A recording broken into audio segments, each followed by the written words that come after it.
Hi, my name is Klinger-Logan.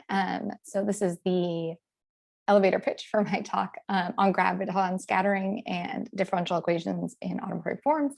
This is joint work with Stephen Miller at Rutgers.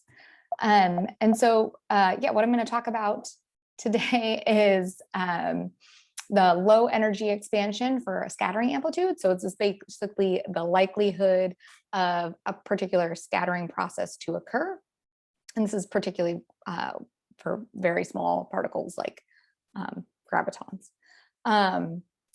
This scattering amplitude has both an analytic piece and a non-analytic piece. So in this analytic piece, there's this expansion in terms of Mandelstam invariance. And these coefficients, which take on values in a moduli space. And so depending on the toroidal compactification used, this moduli space can take any of these forms. And so the case that I'm going to look at in particular is the case when big D equals 10. So just this basic modular curve. It looks like the upper half plane modded out by SL2Z.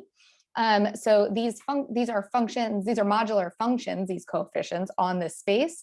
And it turns out they actually turn out to be automorphic forms, meaning that they also satisfy differential equations. So due to supersymmetry, we know about these we know about the first four coefficients. This very first coefficient is the Einstein-Hilbert action. It's determined, it's just the constant 3.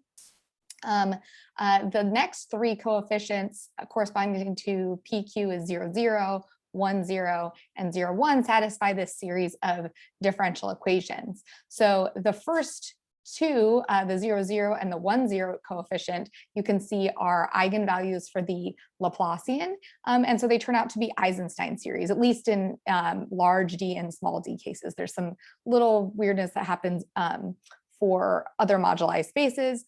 But we're going to focus on SL2Z, where these are just an Eisenstein series times some constant.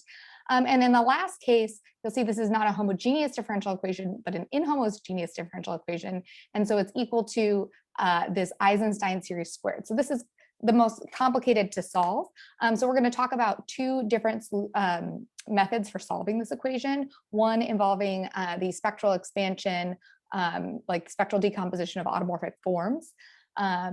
And then one actually using Fourier series, and we're going to talk about some further applications of this work and extensions.